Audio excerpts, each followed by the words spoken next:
Hello, everybody, and welcome to another episode of Talking Brazil Ball. I think we're on episode 8 now, are we? 8 or 9 anyway? I think it's episode 9, James, actually. Episode 9, yeah. We're getting I think through it it, is. aren't we?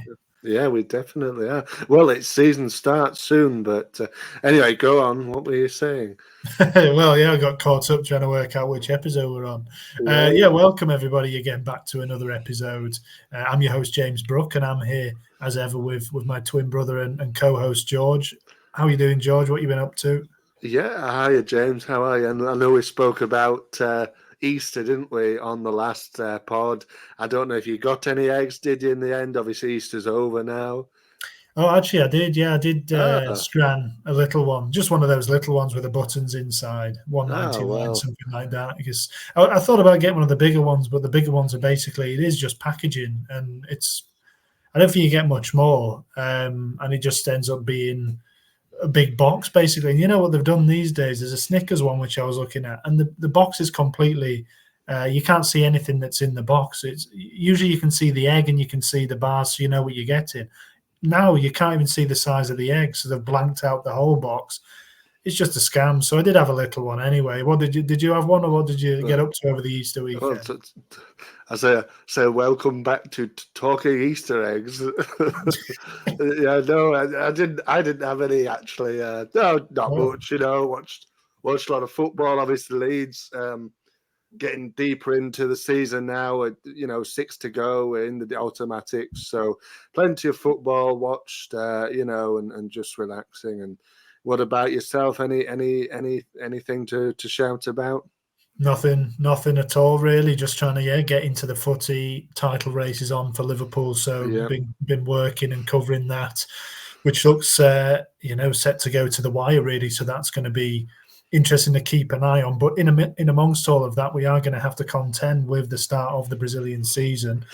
So we've already seen the kind of the regional championships get towards the end. I think they're generally on the finals now, the two-legged finals, and we've also seen the start of the Copa Libertadores, which we might touch on a little bit later on. We'll see how much time we've got. But yeah, I mean, just kind of ticking over and keeping an eye on things generally.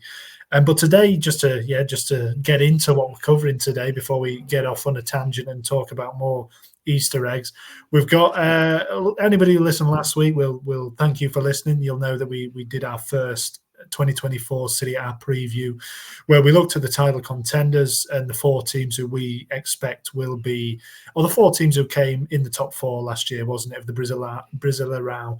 So this week, we're going to look at 4 more. We're going to look at the teams that we have kind of earmarked as potential wildcards, teams that might challenge kind of not unexpectedly, but who won't be at the forefront, but might bring a bit of a surprise. So, George, do you want to just introduce the 4 teams that we're going to talk about? And then we'll go into them like we did last time, and I'll look at one, you look at one, and we'll kind of come to some conclusions. Yeah, of course. So yeah, it'd be my pleasure, James. Of course, like I said, who listened last week will know the format. It's the same format, just with different teams. So the teams we're looking at in this week's episode is Botafogo. We're looking at Fluminense. We're looking at Internacional, or just for short, of course, Inter, which we'll be calling them, I think, in here now. And then the last one will be Corinthians. So there's 4 teams. I've called them the outsiders, like you said, teams that we think are going to be on the outskirts of maybe the title race, but maybe as well getting into the Copa Libertadores qualification, this sort of thing. So 4 more teams to look at, and here we go. We're gonna, excited to look to get into it. Oh, it's always exciting to get into some Brazil ball, isn't it? The listeners will know that by now. Absolutely. 9 episodes in, they should know what it's all about by now. Oh yeah, big time. So let's start then. I think we'll start with a team who probably wouldn't have been in this category maybe last year, but did end up being the surprise package of the Serie A season. Botafogo. It looked for a long time like they might actually win the title. I don't know when the last time they won it was, but it was a long time back, wasn't it? So they had an incredible start and then they fell away. So, George, you're going to take a look at Botafogo in a bit more detail and just tell us why or why not they might be able to go one better, or why they might fall away this year. What kind of can you tell us about Botafogo's season preparations? Yeah, so Botafogo, James, like I said, look, for a long period of time last season, like they were going to win it. For large parts of the season, ex-Wolves boss Bruno Lage, but they just fell away. They had two or three really consistently bad spells, which really put them down below. And in the end, they finished in fifth position, which was enough to qualify for the Copa Libertadores, wasn't it? But if we just we run through their preparations like we do with the teams we're looking at. So the owner, obviously, I don't know if many of the listeners will know, but it's the American man, John Textor, of course. And I know you touched on the Copa Libertadores starting, James, just up at the top of the show there. They, of course, played, as of recording, last night, very late last night, and lost, of course. Now, I looked on social media, a lot of the Botafogo fans were aiming their disappointment and frustration at the owner. Looks a little bit of unrest between maybe the fans and the ownership. I think he's very outspoken, is Textor.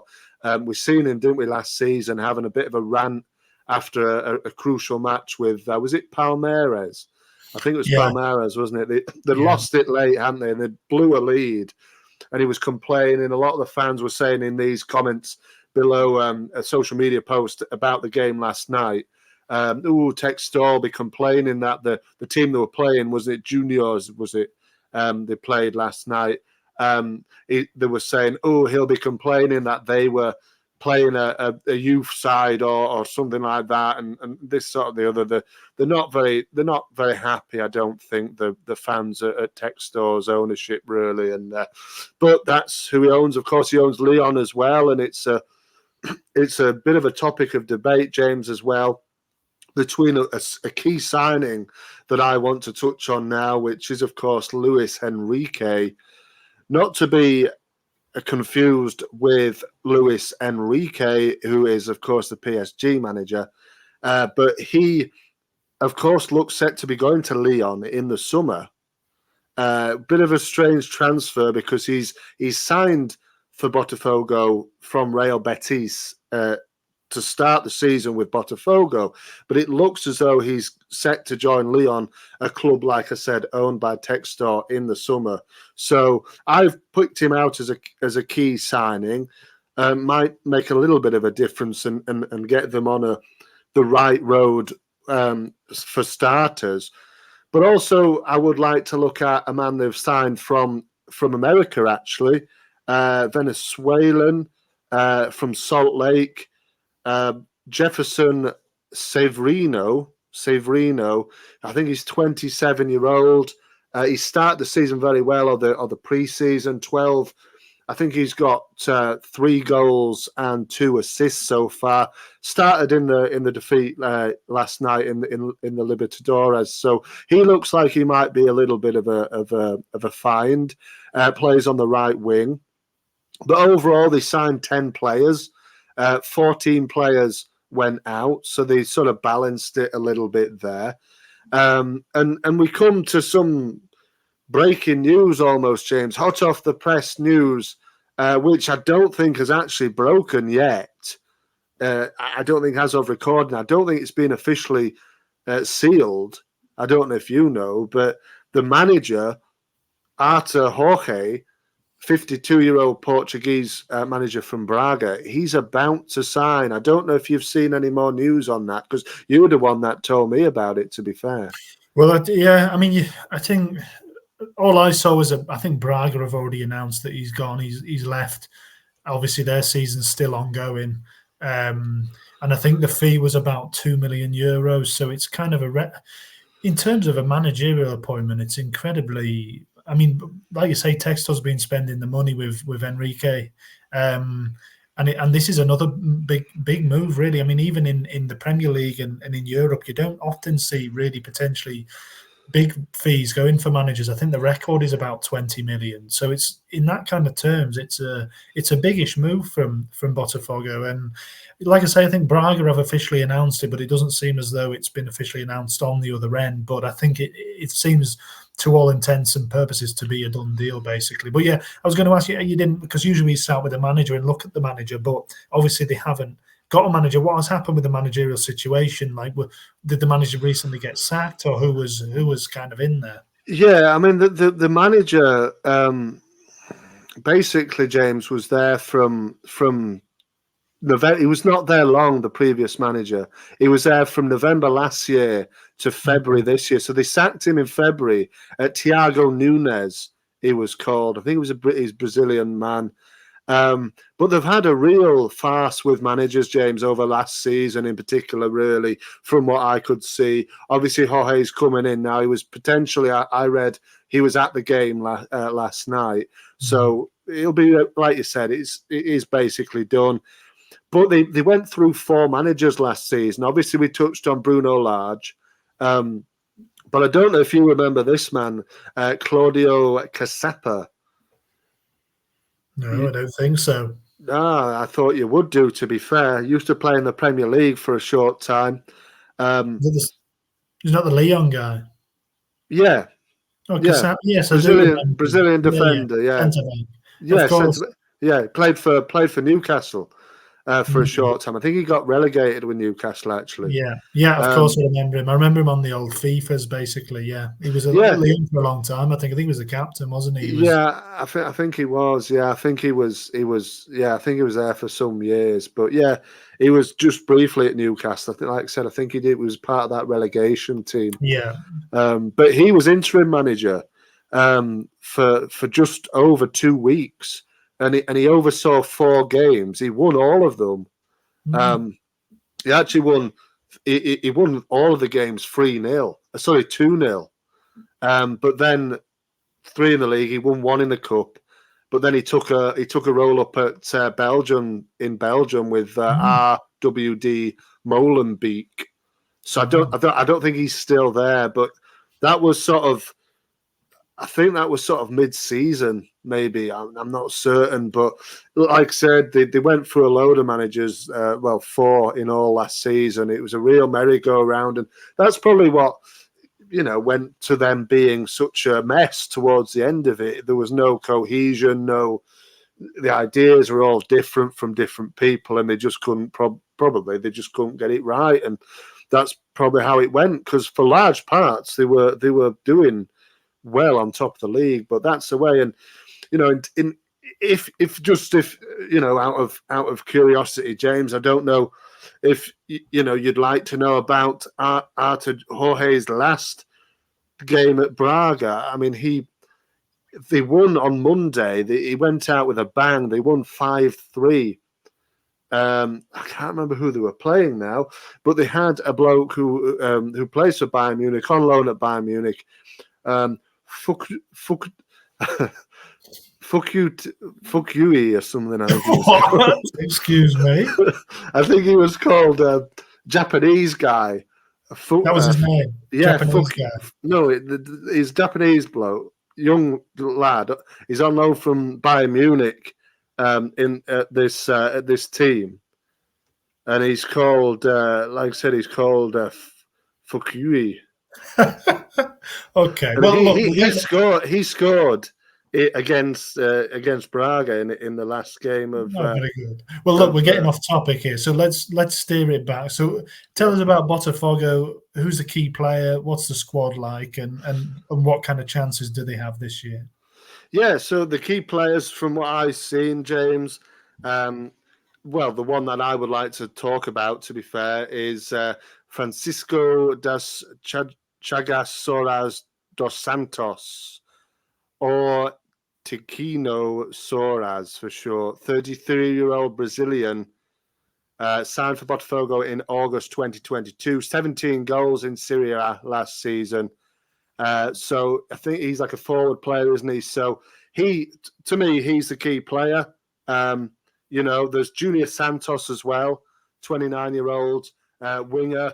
He had a little bit of we spoke about Hulk and his love affair with Japanese football in the last one.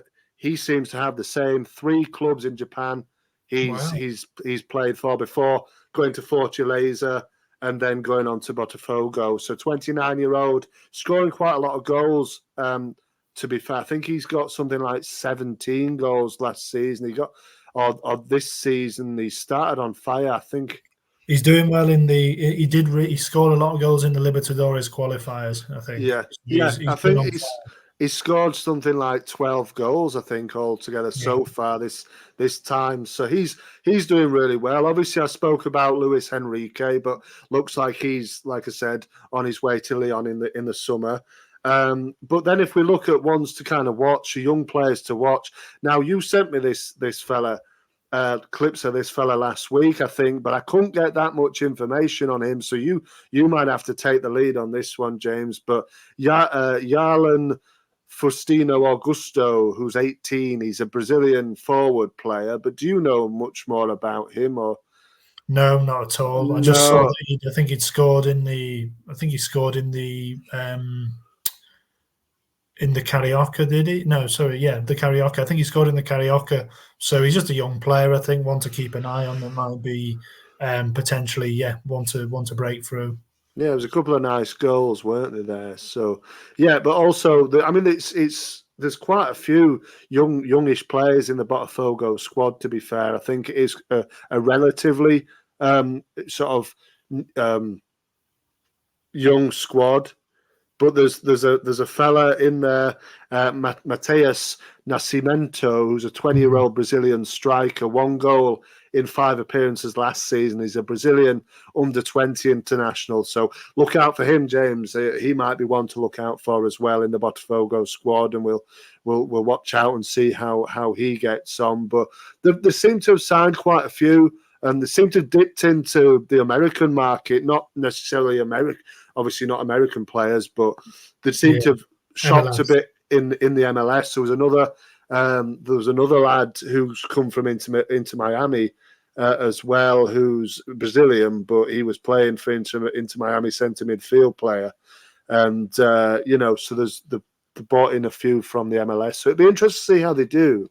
And interesting to see how Artur Jorge puts his skills in the Portuguese league, because that's obviously, let's be honest, it's probably of a higher quality, particularly with Braga. He's managed in the Champions League last season. It'll be interesting to see how they do. It's like you said, it's quite a coup for them to get this man, really. Yeah, well, I think they're an ambitious club for sure. Textor he's got big ambitions, I think. So I think they were a bit ahead of schedule maybe last year, and the way it ended, the way it went, probably really didn't help in terms of if they'd had that season in reverse, it would have been a really good season, basically. If they'd have finished 5th, I think that was probably ahead of what they probably thought they might finish in the end. So I think they might be one to watch. Like you say, Jorge, I don't know much about him at all, to be honest, but like you say, Braga are a good level. There's a few players in there. Tiquinho, Luis Enrique is a massive signing. I think it's a Brazilian Serie A record, basically, but we don't know exactly how long he is going to be there. It might turn out, I think, that he might be there all season, but they're not 100% sure yet. They're not sure. Yeah. So big signing, but he's basically parking him there. But it's, ambitious club, and they might be one to watch. But anyway, we are we spend a long time on Botafogo there a bit, so I do want to move on and look at the other clubs, unless you've got anything you'd just like to add on why you think they might. No, I mean, I think they might do. Like I said, it's a bit of an unknown quantity. Let's see how Jorge can get on and see, like I said, translate his skills from the Portuguese league to the Brazilian league, and maybe they can challenge. I don't think they will, to be honest, but I think they'll be up there and fighting towards the Libertadores qualification. Cool. Yeah, let's see. So, speaking of Libertadores, the next team we're going to look at are the actual current holders of the competition. So, Fluminense, George, they won the Libertadores for the first ever time last season. Historic campaign for them. But it wasn't all smooth sailing. They did come 7th in the Brasileirão last year. So, good on the continent, not so good at home. We've seen it a lot in Europe occasionally. I mean, for me, Liverpool, when we won the Champions League 2005, we came 5th in the league. Sometimes it just happens where you get a little bit of a favourable run. They were the final was at home in the Maracanã, so everything aligned for them. But I think they are going to have to look to kick on this season. I think 7th won't be perhaps acceptable anymore. I think they're going to want to push. So I think they might be a little bit of a dark horse here, Fluminense. I think they've got a chance. And a big reason why I think they've got a bit of a chance is because of the manager. So the manager's Fernando Diniz. And I think even fans, people who aren't fans of Brazilian football, should be familiar with Diniz. He's become something of a bit of a kind of a tactico favourite. One of these managers who are very heavily influenced kind of innovators, that kind of character.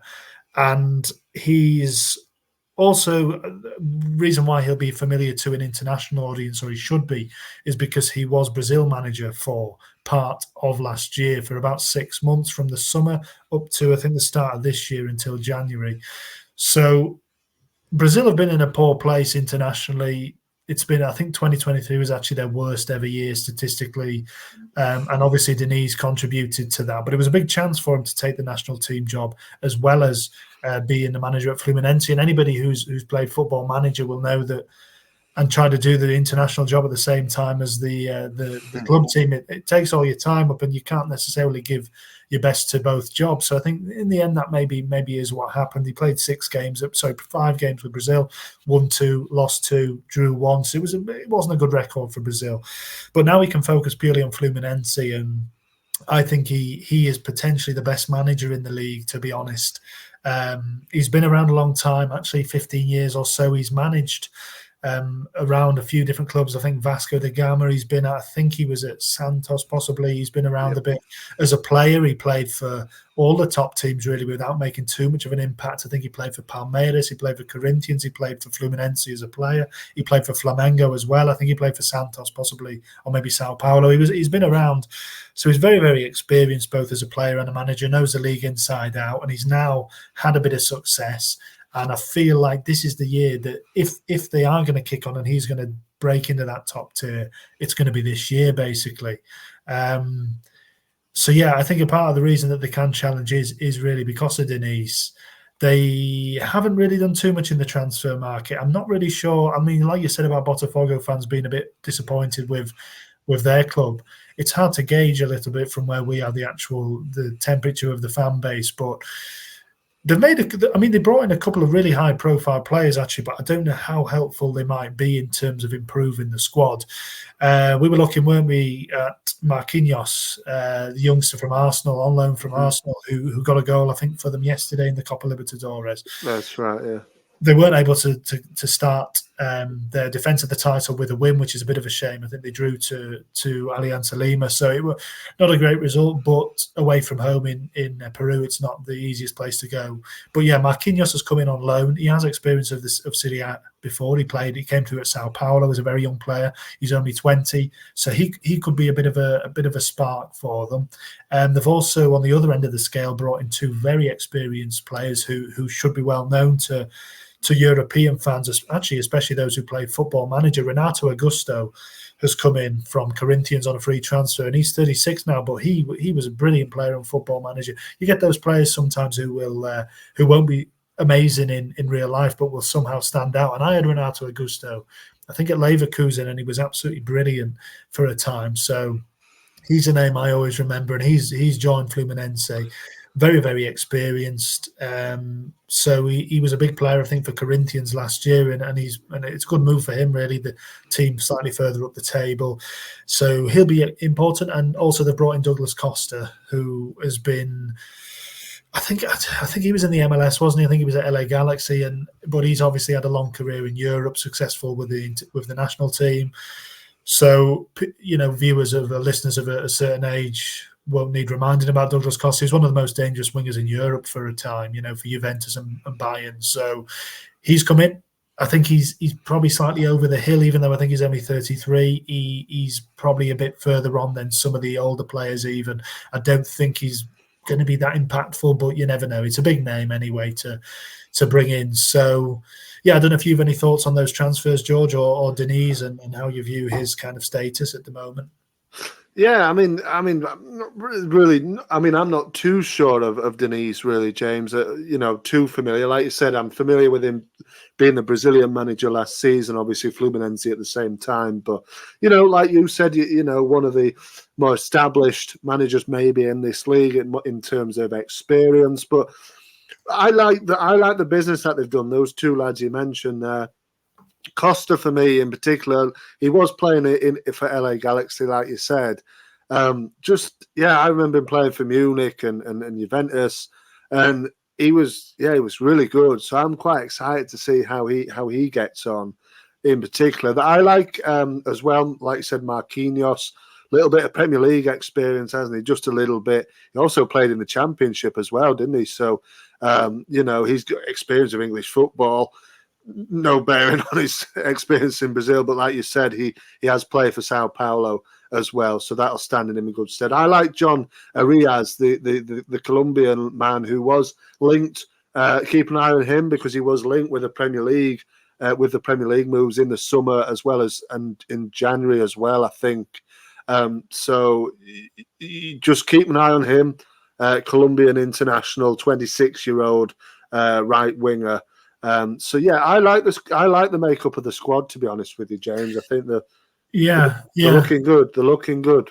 Marcelo in there as well, and I was going to say, I mean, it's not just Renato Augusto. It's not just Douglas Costa. They've got incredible experience. Marcelo, Marcelo was a bit in and out of the team, I think, but he's obviously still got it at that level. They've also got Ganso, who's played in Europe with Sevilla for a bit.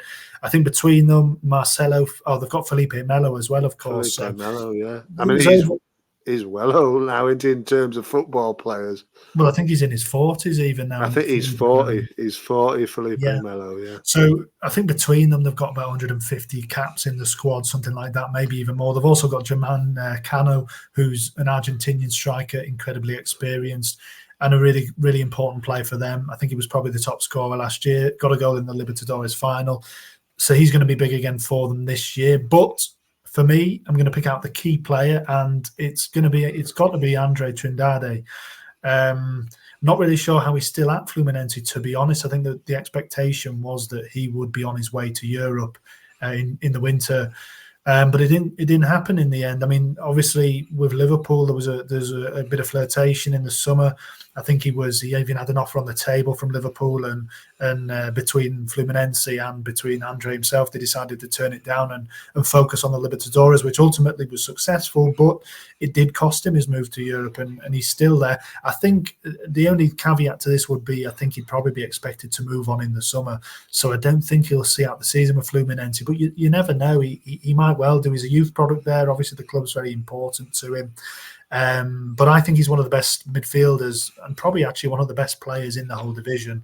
He's 22 now, so he's not a vastly young player at the moment. He's coming into being a senior player, and in terms of their team, he is a very senior player already. So big bonus having him around for however long he is around for. We have to remember as well that there is the Copa America in the middle of the season, so players like Andre are going to be on the way to that. Probably, we don't know for sure, but you'd imagine he'd be in the squad. He's been in the squad a lot recently, so key player. I think if they can keep him for the season, that might be the difference between them going all the way and falling short. But either way, he's going to help them being around next season. They're going to help the young players coming through, because they do have young players coming through as well. We talk about the experience in the squad, but they do have a nice mix of players who are coming into being, who've already probably had a season or a little bit of time in the first team and are now looking to kick on.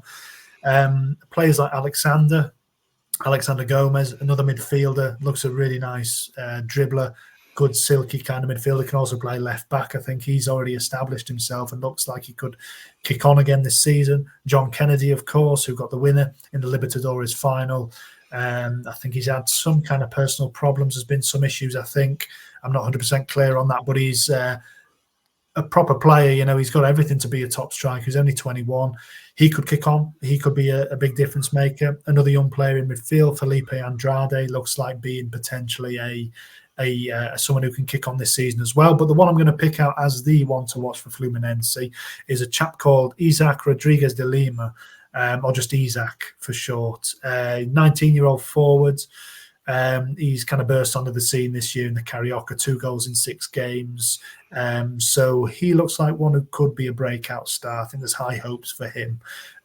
So yeah, I don't know if you've any thoughts on any of those youngsters, or if you've got anybody to add that's somebody to watch for Fluminense. Not really, James. No, to be honest with you, they're sort of names that I'm learning myself there. Yeah, but like, I like the squad. Like I said, Fluminense looks really experienced in one part of it, and then really sort of exciting young players coming through in the other part of it. So it's mixed together. Like you said, a little bit disappointing really from them to finish in 7th position last season. Maybe that was the contribution of the manager going to manage the national team, as well as it must be incredibly difficult. You never hear of that in England, do you? I don't think we've ever had a national manager to do the same, a club at the same time. So very strange decision that really must have really impacted his sort of, like you said before, his time he can spend with the Fluminense squad, because he did want to do his best for Brazil as well. So full concentration on Fluminense this season. They should do a lot better with the squad they've got there. I fancy them to be knocking on the door, definitely for the league title, definitely. Yeah, I've got them as I think they're certainly in this category. I don't think they're in the challenges, but if everything clicks for them, I think it could be a great year. On the flip side of that, there's more pressure. The players who were older are another year older. So, you know, it's a lot of things are going to have to go right for them, but I think Denise could be the difference maker. So I'm tipping them to be right up there, actually, but we'll have to see how it all pans out. Anyway, another team. Let's move on swiftly to our third team that we're going to look at. So, George, you're going to take this one. So we're going to look at Internacional, or like you said at the start, Inter for short. So make the case for Inter of Porto Alegre, George.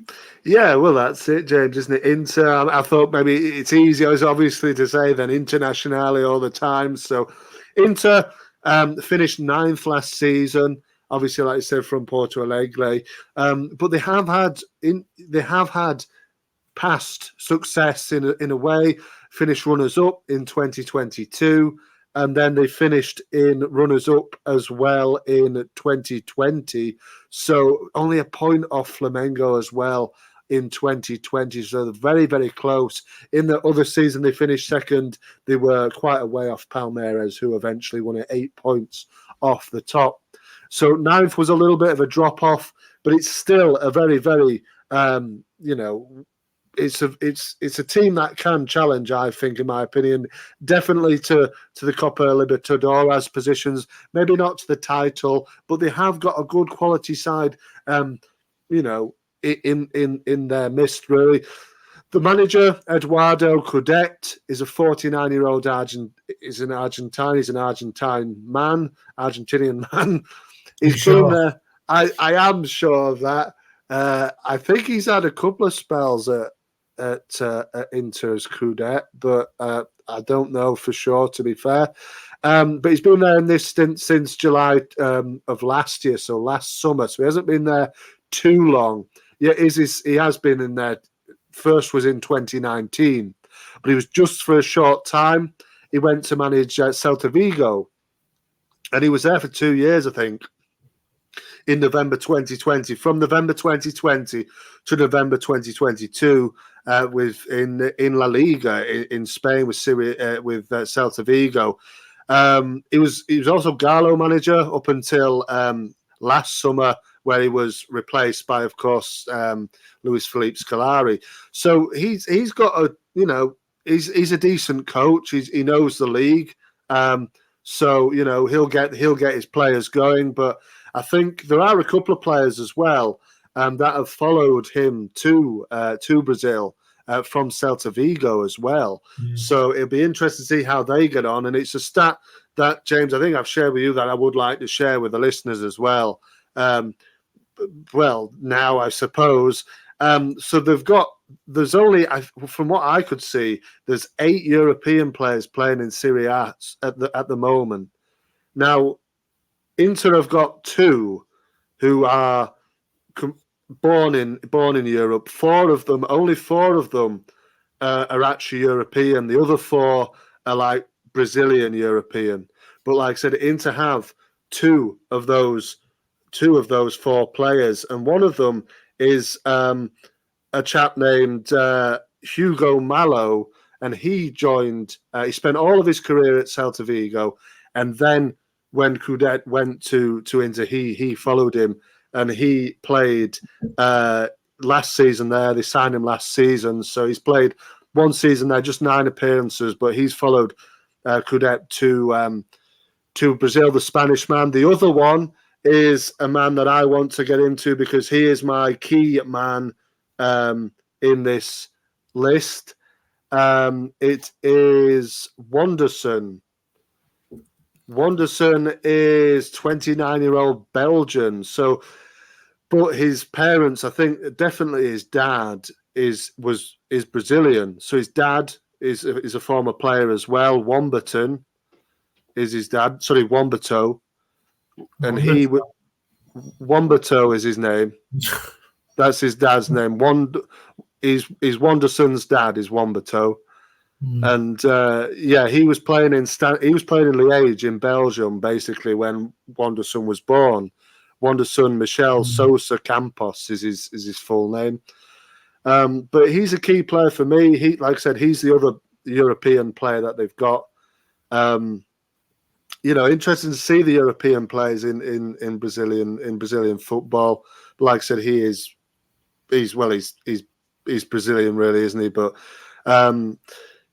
31 chances he created, and this is why I've picked him out as a key player, really. 31 chances last season created from the right wing, 7 goals, 3 assists. And I was toying with the idea of going with Enner Valencia, who is, of course, well known to Premier League watchers, former West Ham and Everton striker. But I just thought Wanderson, he seems to create that little bit more chances than Valencia does. Valencia scores more goals, but as an overall, asset to the team, I think Wanderson probably brings that little bit more. But Enner Valencia as well, obviously 34-year-old Ecuadorian striker. He's 9 goals last season and 1 assist. And 4 goals in the Copa Libertadores last season, which they played. I'm not sure how they did, to be fair, in that season last year. But it's a squad, that it's full of quality. I know you picked out a couple, didn't you, James? It's a really interesting squad, actually. I mean, you talk about the European players, and you're right, you don't see a lot, and it's just interesting because I don't know if you remember when we looked at Internacional, the reason they were called Internacional is because they wanted to be a club that was open to all kind of countries and backgrounds, and it's interesting because I don't know whether that still is particularly the way they do things, but looking at the squad, there is a lot of different countries in there. I mean, aside from the Europeans, Spanish and Belgian, you've got countries of all of South America almost. You've got Rocher, the goalkeeper from Uruguay, Charles Aranguiz, who is a really experienced player in Europe as well, from Chile. There's, like I say, Valencia from Ecuador. There's Borre, who's a good signing, who's been in the Bundesliga from Colombia. Obviously, you've got the Brazilians, and there's a number of Argentinians as well. I know Gabriel Mercado's there, who's experienced in the national team and was with Sevilla for a bit. There's a real mixture of different players, and even the Brazilians themselves. Fernando, who was at Man City and Sevilla as well, he's in there. Alan Patrick, who's done well at Shakhtar, is in there. Bruno Henrique, I think we touched on last week. Lucas Alario as well is another forward who is experienced in Europe. So between Wanderson and, like I say, Alario, Valencia, Borre, that's a really good attacking lineup. So they might be a real dark horse, to be honest, Inter. Yeah, I think they are. You know what I mean? And you look at the transfers that the transfer window that they've had. They bought in 11 players, and they sold out 10. So they pretty much matched it up again. But you mentioned Alario and Bore, who both came in from Frankfurt, which is amazing to me. Really, that they've obviously found that we need a bit more striking power, and they've gone and bought those two lads from Frankfurt who played last season at Frankfurt together. They cost a combined fee of £9.7 million. So they're throwing a bit of money at it, Inter, and they've got, like I said, Coudet, who's a decent kind of manager for the level, knows the league as well. So he might be able to get them going, playing in the Libertadores last season. Can they do it again? Well, I've got to say maybe they can, James, because also on top of the key players that we've mentioned there, they do have some sort of exciting young players going on as well. And one that I've picked out here to watch here is a man named Mauricio, who's a 22-year-old Brazilian forward player. I think he can play all across the front line. He's an under-23 Brazilian international, and 6 goals, 6 assists in Serie A last season. So he's definitely one to watch, James. One goal as well in the Libertadores last season. And Inter actually rejected an £8 million bid for him late last year, sort of December last year, from MLS side Charlotte FC. So he's getting interest from across, well, in America. I'm surprised when I was reading about him that maybe he hasn't had interest from England, to be fair, but that's yet to come, maybe with a good season here. We know what the English teams are like in terms of nowadays picking up players from the Brazilian league. Maybe he's still young enough that somebody might take a chance on him if he has a good season. But looks like you said, a really interesting squad, and one that I think then probably more so than Botafogo, I would say. I think even though they finished 9th last season, I think they've got more of a chance of knocking on the door than Botafogo, definitely. Yeah, I like them. I think there's a nice mix, like you say, Maurizio, a couple of younger players learning from those more experienced strikers. I think they have a history of being up there in recent years, and last year was maybe a bit of an anomaly, and I wouldn't write them off.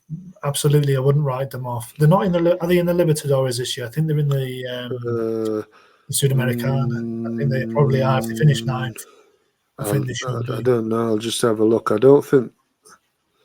Hang on. I don't know if. Yeah, they're in the Sudamericana. They played last. Yes. Played on Tuesday, yeah. They played Belgrano on Tuesday, Argentinian side. So, and then they play again. They play again next week. Real Tomayapo, which is a Bolivian side. So yeah. Cool. Yeah, I like them, the Colorados. I think they might be one. I think them and Fluminense. I think, like you say, Botafogo may be slightly off. You can see things blowing up at Botafogo. It does something isn't right there. But yeah, I like them a lot. Any final thoughts on Internacional then, just before we look at our final club of the evening? Well, like I said, just not maybe on the point you made there, you could see it blowing up at Botafogo, like I touched on before. They went through 4 managers last season, so definitely no. I think Inter have a much stronger chance and opportunity of maybe even knocking on the door of the title. They came second in 22. Maybe they can challenge again. So yeah, I'm like you. I'm excited to see how they get on. The Open. A week on Saturday with a home game against Bahia, so we'll wait and see how they get on. Fantastic, yeah, we will. So great, that's three of them kind of wrapped up, and the last one we're going to look at are probably the wildest card of the 4, and that's Corinthians, and that's because they finished 13th last year. So a few people are probably looking and thinking, well, why aren't you covering Bragantino or maybe Sao Paulo or somebody along those lines who finished a little bit higher? But I think the reason we'll look at Corinthians, I mean, I like Corinthians. We're trying to pick our teams, and I do like Corinthians. So, but it's not just that. I think they they previous to last year, they've done okay. They finished 4th the year before that. They finished 5th, I think, the year before that. They were champions in 2015. They were also champions in 2017. So they've got this in them where they just seem to bounce around a bit. They have one poor season, then they finish a bit higher, then they kind of mess around a bit. So I think they are a wild card, and they're obviously a massive club in Brazil, and they're a club that I think if everything goes right, they can be potentially up there. So I think they're worth looking at, they're worth mentioning, and worth putting amongst these kind of contenders. But certainly as a wild card, and I think what probably makes them even more of a wild card is the manager. They've just got a new manager just last month, another Portuguese manager. So last week we looked at the Palmeiras manager, Abel Ferreira. This is Antonio Oliveira, and he's come in just last month, or February, I think he came in. Yep. So 41 years old, so obviously very young for a manager. And he's, I mean, if I was a Corinthians fan, I'm hopefully, trying to be one. I wouldn't be so happy with this appointment, to be honest. He's been knocking around for a little while, but he's generally been an assistant manager. He's had a bit of a wild kind of route to managing a top side in Brazil. He was in Slovenia as an assistant manager. He's been in Iran as an assistant manager at a club called Tractor. I know Tractor, yeah. Yeah. Former lead striker Lee Irwin, he played a little bit for Tractor. I don't know whether he played under Antonio Oliveira at some stage as an assistant. Maybe he did. Maybe. But maybe. Yeah. Yeah, Tractor, good team. Perhaps you should support them. Yeah, maybe. Tractor Sports Club. He was also in Kuwait as an assistant. So it's not the kind of the trajectory that you usually see from kind of. But somebody's got to do those jobs, haven't they? So no disrespect to those clubs. I'm sure they're great clubs. So he went through there. He's been at Santos, so he has been in Brazil. He was at Santos, he was at Paranense as an assistant as well, and he has been in Benfica as a youth team manager as well. But he has also for first team experience. So he was at Curitiba, but he didn't last a full season. And then last year he did a better job at Cuiabá. He got Cuiabá to 12th in the league, which was a bit of a kind of an overachievement, and it really seems to be the reason why he's been brought in. Really, so big chance for him, you have to say. I think expectations at Corinthians, I think they're always relatively high, but it feels like they are, they're lower than they probably have been for a little while. So maybe it's a good time to come in and really put his mark on the team. And to be fair, he's actually done a really good job so far in the Paulista. The reason the previous manager, who I can't remember who the previous manager was, but they got sacked in February, I think it was February, maybe in January. They were really struggling in the Paulista. They were embarrassing themselves, I think, losing every game. But when Oliveira came in, they've really picked up. So they played 8 games after he was hired. They won 5 of them, drew 2, and they only lost 1. So they really did turn things around. I think that they obviously didn't. I mean, they did the finals on now, isn't it? Palmeiras against Santos, but they didn't get through, I don't think, to the latter stages. But they were respectable, and that was because of the manager. So he started off well. He's got himself a good footing, so I'm sure that the fans are expecting a little more than they might have been when he was brought in. But I don't know if you've done any research on Antonio Oliveira, George, if you know anything more about him that the listeners might need to know. Not really, James. No, excuse me, but like I recognised him from being at Cuiabá last season. I mean, you say you, as a Corinthians fan or Corinthians fans in general might not be happy with this appointment, but yet he finished higher than Corinthians did last season with Cuiabá. So, for me, 41-year-old, it's a big job for him, like you said, big opportunity for him. But I don't see it as you see it. I think it's a decent appointment. He's shown himself to be a decent manager at this level, higher than Corinthians finished last season. So I think he might do okay, actually. And like I said, the incredible sort of expectations at Corinthians, having won it not too far in the past, have they really? But like you said, they have a really good season, then a poor season, it seems. They finished 12th in 2020. Like you said, they had those 2 great finishers 5th and 4th in 21 and 22, and then drop again in 23. So maybe they go up again in 24. Let's wait and see.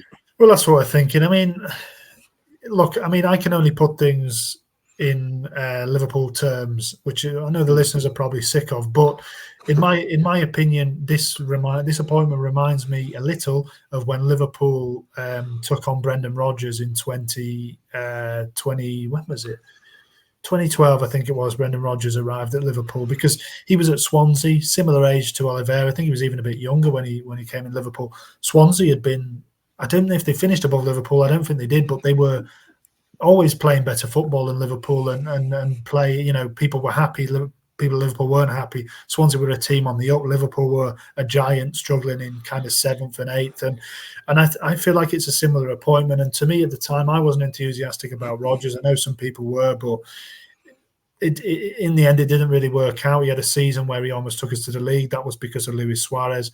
I know he's a good coach, Rodgers, but it does feel like that for me for Corinthians. It's a bigger club than Cuiabá.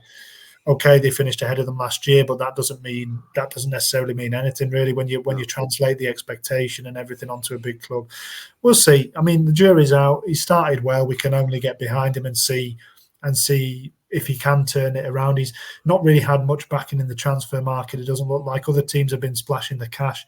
I don't think Corinthians really have. They brought in Pedro Henrique from Inter. He got 12 goals last year. Not too bad. Matazinho from Flamengo, I think, was about 4 million. So that's not a bad signing. Youngish player, looks like he might have something to give. But I think it's more about the outgoings. And we talked about Andre from Fluminense, and the other outstanding young midfielder in Brazil last year was Gabriel Mascado. And he's only 18, but he already became a really key player. They were battling relegation last year. I think they pulled away a bit at the end, but they were really, really struggling. And Moscardo, local lad, youth team player, came through. You know, I think instantly everybody could see that he was going to be a player who was moved on to Europe, and he has gone to PSG. He is on loan at Corinthians, so I don't know how much he'll play. I know he's been struggling with an injury, and I think he would have perhaps permanently gone to PSG had he not been injured in January. He did get injured, so he's back at Corinthians on loan. I read that he's supposed to be back in training, imminently, so he should be coming back to training, but I'm not sure if they're going to play him. They didn't register him for the Copa Sudamericana, which suggests that they're not going to use him perhaps as they might do. So he's going to be a big loss for them. We spoke about Renato Augusto. I think he'll be a big loss as well, to be honest. And then another chap, namesake Felipe Augusto, who is a 20-year-old centre-back who looked a bit of a prospect, has also left, gone to Cercle Bruges in Belgium. So we know that they can be a bit of a kind of an in-between club for players who may go on to bigger European clubs. So Felipe Augusto might be one to keep an eye on. And they've got a great academy, Corinthians, are famed for the young, the academy, and they do have players coming through who might be of help. But the squad itself, might need those young players, because to me, you look at the squad and it's not inspiring, to be fair. There's a couple in there who you'd pick out. I think the main one probably has to be Yuri Alberto. I think he scored for them last night in the Sudamericana. They got a draw. He was on the score sheet, so that kind of underlines. I think he's the main man. Big, strong, relatively quick. I think he was wanted by Wolves at one point last year. He looks like a player who could push on. 23-year-old now. He's got a cap for Brazil, but he's already really experienced as well in the Brasileirão. He's played at Inter for a while. I think he played at Santos as well. He was in Europe with Zenit for 6 months. So he's been around the block a bit, and he's a player who's relatively reliable for them in front of goal. 15 goals last year, 7 assists on top of that. He's a figurehead for them, and he'd be the one I'd pick out as a key man anyway. There's a couple of others who are really, really kind of experienced at Corinthians. Fagner, the right back, capped for Brazil, I think, a handful of times. He's a legend over there. Cassio, the goalkeeper, as well, has been there for a long, long time. And then they've got Paulinho, who's again, we all, European listeners will know well from Spurs and from Barca and from the national team, the Seleção. He's not, again, we spoke about Douglas Costa. I think he looks an old 33. I think Paulinho, anywhere in Europe, you'd say 35 is probably pretty much over the hill. For the Brazilian league, not necessarily, but he looks an old 35. He's not a key player at Corinthians anymore. It was a romantic move, I think, coming back. He left them to go to Spurs initially, whenever it was, 2011 or something, maybe a bit later than that. But he has quality, and he might be able to just add a little bit of sprinkling of that, which might just help them. I don't know if you've had a look at the squad, if you can add anything or pick out anybody, George. Not really, James. I mean, like you said, again, it's a little bit uninspiring, isn't it? Paulinho again. When they playing for Spurs, we all know him. Barcelona, came to Spurs in, I think, 2013 it was, James. So, yeah, look, I mean, like you said, he would be over the hill if it was European football. We know how Brazilian football, they do in the league, they do like to give the older players a chance. These squads are very, very experienced. But yeah, it's a little bit, like you said, a little bit slim pickings. I mean, my pick, like you said, would be Yuri Alberto, who I know was, like you said, linked with Wolves. He was also linked with Borough, Middlesbrough in the Championship as well in the last summer. So he would definitely be my pick out. And I think other than that, at the moment, you'd have to say, like you said, it's pretty uninspiring. Maybe they can be inspired by Oliveira and try and get themselves something, or maybe even get the Sudamericana as well. Maybe, perhaps. I mean, if they are going to do that, I think, like you say, Ferreira might bring the youth, and there are a couple of young players to keep an eye on. Moscardo broke through last year, so he kind of came, and not from nowhere, because they never do, these Brazilian talents, but came into the team from nowhere essentially, and became a key man. There's one who I think has that potential this year as well, who's a chap called Wesley Gassova, just Wesley he goes by, who is only 19, and he's a wide forward, and he looks like a player who will probably be the next big mover to Europe. I think he's been linked with PSG quite heavily, and he's also been linked with Newcastle, I think I saw, but he's got an £85 million release clause, which gives you an idea of how highly he's rated. So he's one to really hopefully kick on, because I don't think his record is all that amazing initially, but he's still young, and this might be the year where he can become a real star and maybe become a new kind of leader of Corinthians, in terms of a player who can add that bit of quality amongst a bit of a stale squad. There's a couple of others as well. Guilherme Biro, who just goes by Biro, another winger who has broken through, and not quite at the level as Wesley, I don't think, but might be somebody to keep an eye on. And Breno Bidon, who's a midfielder who started, I think, for them the other day as well. 19-year-old, and I don't think he's quite the level of Moscardo, but he's another one who could be a good young player for them in this kind of setup. So another one, Leonardo Mana, a right back who could break over from Fania at the right back position, and Kaiki Ferrari, who's a player I read about who hasn't quite broken through yet, but looks like a hot prospect as well. So look, I think Corinthians, we looked at the teams last week, and I think Gremio were one we probably said couldn't do it, and maybe Gallo as well. And I think I'd probably put Corinthians below them in that kind of prediction. I don't think they can really challenge. But having said that, I don't think Botafogo were in a completely different position from them last year, and they have been in good form, Corinthians, in the Paulista. So if they can kind of take that into the season, just hit the ground running under a new manager, maybe they can get on a bit of a roll. Wesley can really turn up, and Alberto, and that can be the impact. Moscardo, look, if he comes back in and he manages to play for a couple of months, he might be able to set them off on that path and then get them going, and they can roll on. So we've seen them win it in the past, in the not too distant past. The club has changed quite a bit since then, I think, but don't rule them out from something, just because I think you can't predict Corinthians. Anything could happen, but for now, I think until we see how they start the season, if they start the season well, it might be a different story. But for the moment, I don't think they can really push on. A good season for them will be finishing in the top 10 for me. I don't know what your thoughts are.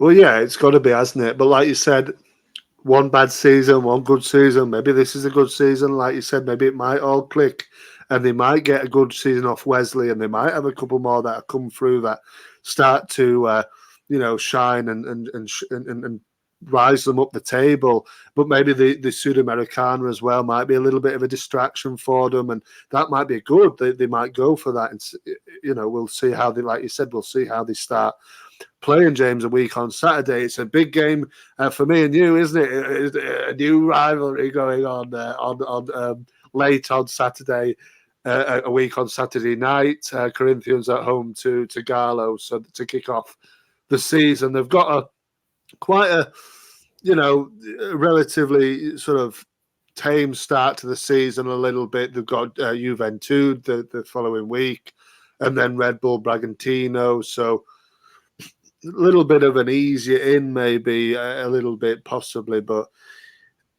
we'll see how they get on. We will. It's all to play for, like you say. Big game coming up. We might do something around that. We'll see. But and that's been the contenders basically. We've covered now, I think, the 8 teams who. There are others, Bragantino, Paranense, like I said, who might creep up, but they're the 8 teams who we think may well be in the running. So, George, I don't know if you've got any final thoughts ahead before we say goodbye to the listeners. I think it's been a great episode, and I'm looking forward to next week. We might do some predictions, and then we're into the real stuff. So, what do you think about the episode today? Well, yeah, it's been great, James. We've had a look at 4 new, other teams that we think are going to be on the outskirts and maybe break into the title conversation.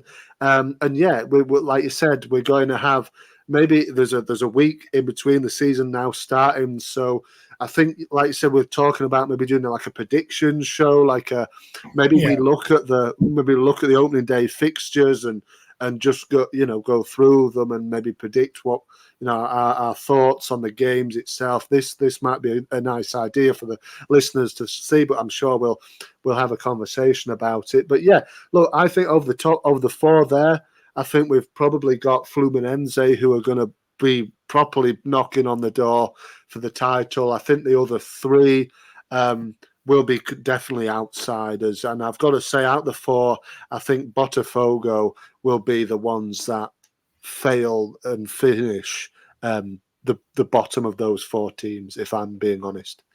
Okay, well, it's all to play for. I think we'll do some proper predictions next time. So, yeah, it's a bit later this week. I had some things to do. So Thursday, we'll probably do one on Tuesday again, and that'll be the last one before the end of the start of the season. So, again, thank you everybody for listening, and we've enjoyed getting into it with you. Any comments you've got, feel free to leave them. Any questions, follow us on the social medias.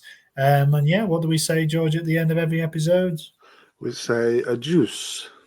Adios for now. Adios.